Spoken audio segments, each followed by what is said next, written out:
চ্যাপ্টা সমান্তরাল স্তম্ভের উপরে বড় বড় পিলারে ভর করে দাঁড়িয়ে আছে একটি উঁচু স্থাপনা। কোনোটি গোলাকার তো কোনোটি আবার চারকোনা কিংবা আটকোনা। বলছি রাজশাহীর বিভিন্ন এলাকায় অবস্থিত ৩০০ বছরের পুরাতন স্থাপনা মঠের কথা। জানা যায় মঠের আনুমানিক নির্মাণকাল অষ্টাদশ শতাব্দীর শেষ ভাগে অথবা ঊনবিংশ শতাব্দীর শুরুর দিকে। মঠ বলতে এমন একটি অবকাঠামোকে বোঝানো হয় যেখানে কোনো একটি বিশেষ সম্প্রদায়ের ব্যক্তিবর্গ ধর্মীয় কোনো কারণে অবস্থান করেন এবং সেখানে উক্ত ধর্মীয় বিভিন্ন গুরুগণ উপদেশ প্রদান ও শিক্ষাদান করেন। রাজশাহীতে বেশ কিছু জায়গায় মঠ ছড়িয়ে ছিটিয়ে রয়েছে।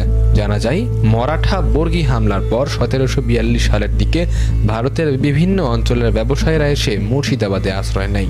তাদেরই কেউ কেউ রাজশাহীতে এসে রেশম ব্যবসা করত এবং সোপুরা অঞ্চলে যারা বসবাস করতে শুরু করে তারা ছিল হিন্দু ধর্মাবলম্বী।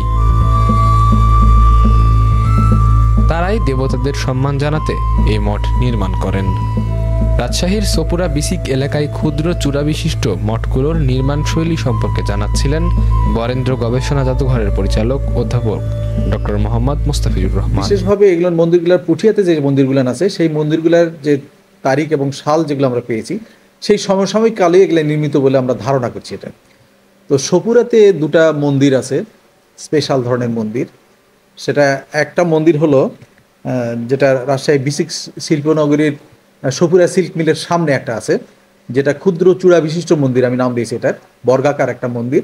এবং এই মন্দিরের দক্ষিণ দিকে একটা প্রবেশ পথ যেটা খিলান পথ, এবং মন্দিরের উপরের যে চূড়াগুলান আছে আমরা ছোট ছোট চূড়াগুলোকে যদি আমরা গণনা করি তাহলে ১৭টা চূড়া আমরা সেখানে দেখতে পাবো।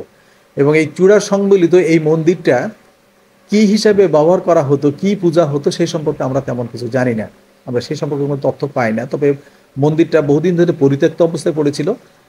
কিছুদিন আগে অর্থাৎ কয়েক বছর আগে এটা ইন্ডিয়ান হাই কমিশনের আর্থিক সহায়তায় এটা সংস্কার করা হয়েছে এখানে।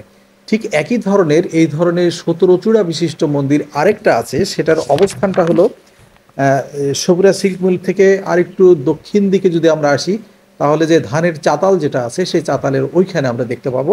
এবং এই মন্দিরটাও একটু উঁচু, বেশ উঁচু আর কি, এবং এটা তো ওই ১৭টা চূড়া সংবলিত এটাও একটা মন্দির।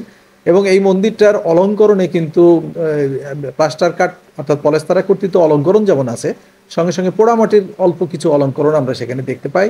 এবং এখানকার যে খিলানগুলো ব্যবহার করা হয়েছে সেই খিলানগুলোতে খাস খিলান পদ্ধতি যেটা পুঠিয়ার মন্দিরগুলোতেও আমরা দেখতে পাই। এই মন্দির দুটোই কিন্তু ইট এবং চুন সুরকি দিয়ে নির্মাণ করা। মঠের মতোই ঐতিহাসিক এসব নিদর্শনগুলো ভবিষ্যৎ প্রজন্মের জন্য সংরক্ষণ করে রাখা অত্যাবশ্যক বলে মনে করেন গবেষকরা। তানভীরুল আলম তোহা, ধূমকেতু নিউজ, রাজশাহী।